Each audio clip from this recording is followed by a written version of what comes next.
Comment se préparer à aller vers les autres? Comment se sentir prêt à parler et à communiquer avec les autres, les inconnus que tu rencontres au quotidien, que ça soit par exemple, je sais pas, tiens, avec tes collègues de travail, tu viens de commencer un nouveau travail, tu as envie d'aller vers eux, mais bah, tu te sens pas prêt, tu as un peu peur de rentrer en contact avec les autres. Comment on peut faire justement pour se sentir prêt à aller vers l'autre? Et c'est justement ce que je vais répondre à cette question justement dans cette vidéo.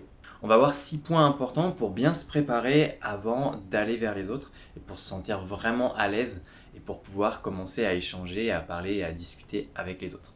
Donc si ça t'intéresse, je t'invite à regarder la vidéo jusqu'au bout.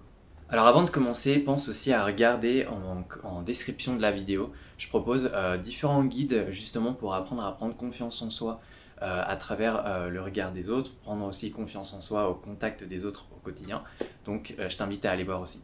Le premier point qui va être important pour pouvoir rentrer facilement en contact avec les autres, ça va être, et c'est quelque chose auquel je pense qu'on ne pense pas forcément, ça va être de se sentir en sécurité. Et là tu vas peut-être me dire, ouais, ça me paraît logique, et en même temps, pas forcément. C'est se sentir en sécurité dans le sens où, est-ce que quand je suis avec les autres personnes, est-ce que je me sens en sécurité à l'intérieur de moi? Est-ce que je me sens bien? Est-ce que je me sens à l'aise? Est-ce que je sens que la personne qui est en face de moi, elle va être bienveillante ou pas avec moi? Est-ce que je sens que la personne, elle va être respectueuse? Parce que si à l'intérieur de moi, je sens que la personne, elle va me juger, bah, je vais un peu me braquer, je vais un peu me bloquer et je vais pas forcément avoir envie de rentrer en contact avec l'autre.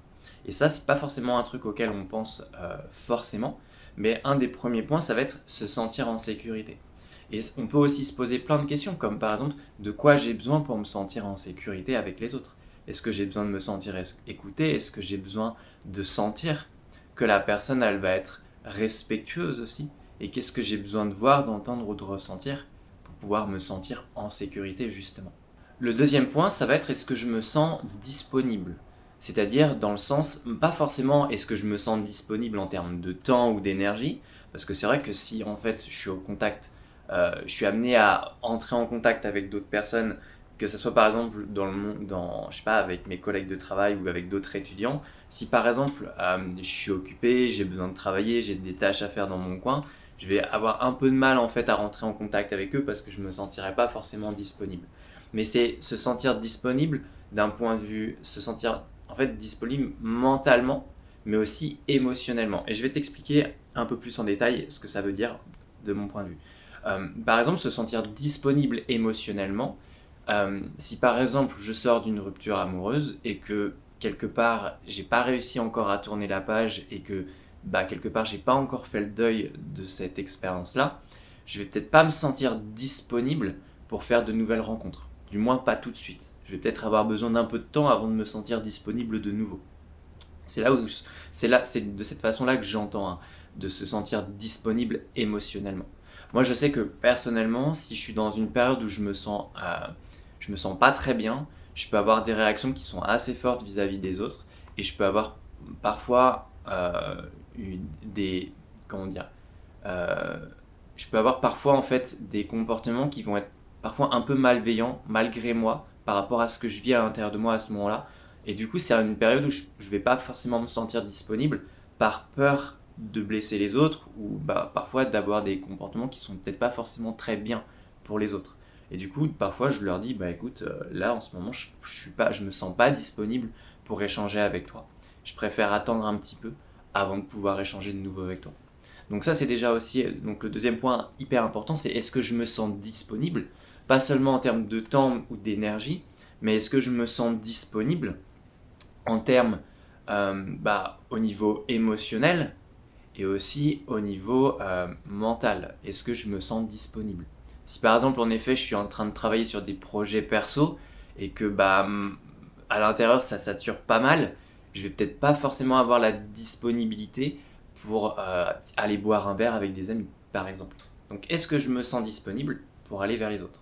Le troisième point, on n'y pense pas forcément non plus, mais est-ce que je me sens curieux? Est-ce que je me sens curieux d'aller à la rencontre de l'autre? Parce que si je suis pas curieux à l'intérieur de moi, je vais peut-être pas forcément avoir envie de m'intéresser à l'autre. Si aujourd'hui tu as du mal justement à t'intéresser à l'autre ou tu sais pas comment t'intéresser aux autres, J'ai fait une vidéo justement pour explorer cette notion-là. Je te mettrai le lien quelque part là-haut ou là-haut. Dans ce que j'entends par est-ce que je me sens curieux au fait de découvrir l'autre, c'est sûr que si je suis en face par exemple de nouvelles personnes, que ce soit dans mon travail ou que ce soit je sais pas à la fac, entre étudiants, c'est sûr que si je sens que je me sens pas curieux à aller découvrir les autres, je vais pas forcément me sentir prêt à parler avec eux. Est-ce que je me sens curieux à aller rencontrer les autres? Et là après ça va être aussi se poser la question de quoi j'ai besoin pour être curieux à propos de l'autre. Qu'est-ce qui me rend curieux chez l'autre? Qu'est-ce qui m'intéresse? Qu'est-ce que j'ai envie de découvrir chez l'autre qui fait que ça va éveiller ma curiosité et que je vais avoir envie d'aller vers l'autre et d'échanger avec lui. Le quatrième point, c'est que je vais avoir aussi besoin d'être concentré et d'être présent. Bah ouais, on n'y pense pas non plus forcément, mais si la personne elle est en face de moi et qu'on commence à parler et que en fait moi je suis pas du tout concentré, je suis distrait et je suis dans mes pensées parce qu'en ce moment j'ai peut-être d'autres problèmes auxquels je pense. Donc ça rejoint aussi la notion de disponibilité mentale quelque part. Mais je vais peut-être pas me sentir concentré et présent ici et maintenant pour vraiment avoir un échange avec la personne qui est en face de moi.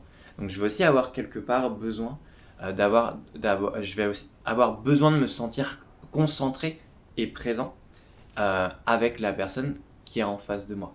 Et là c'est pareil en fait, ça rejoint aussi la notion de curiosité, bien sûr tout se mélange et tout se croise, mais je vais aussi avoir besoin d'être présent, d'être attentif, d'être à l'écoute aussi, et d'être orienté aussi vers l'autre pour pouvoir échanger avec lui et parler et créer une rencontre. Le cinquième point, ça va être, et ça rejoint aussi la notion de concentration, mais ça rejoint aussi la notion d'être à l'écoute. Si je suis pas à l'écoute de l'autre, je vais avoir du mal aussi à rentrer en contact avec lui.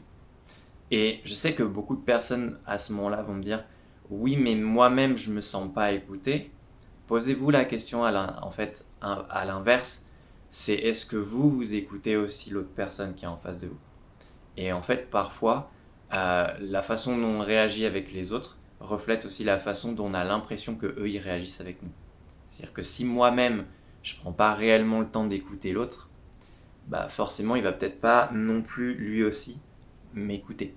Donc ça peut être intéressant de travailler aussi là-dessus, c'est à quel point je vais écouter l'autre, à quel point je vais être présent, à quel point je vais porter mon attention et à quel point aussi je vais considérer l'autre. Et le sixième point et le dernier point, et qui reprend un petit peu tout l'ensemble, mais je pense que quelque part on a besoin aussi de se sentir à l'aise et en confiance avec la personne qui est en face de nous pour pouvoir échanger et pour pouvoir parler avec elle.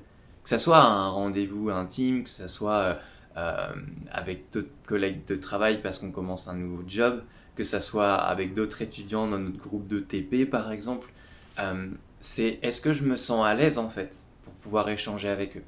Et si c'est pas le cas, de quoi j'ai besoin pour l'être? Comment je peux faire pour me sentir bien avec eux? Comment je peux faire pour me sentir à l'aise? Et si au final je me sens pas à l'aise et pas confortable, je peux aussi le communiquer et l'échanger.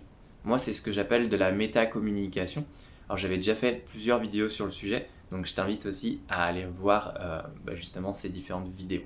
Voilà comment on peut se préparer à aller à la rencontre des autres et voilà comment justement on peut se sentir prêt, à l'aise, confortable, en sécurité, concentré, curieux d'aller justement au contact des autres parce que je pense sincèrement que apprendre et découvrir la personne qui est en face de nous, c'est aussi mieux se comprendre et c'est aussi mieux comprendre comment nous aussi on fonctionne.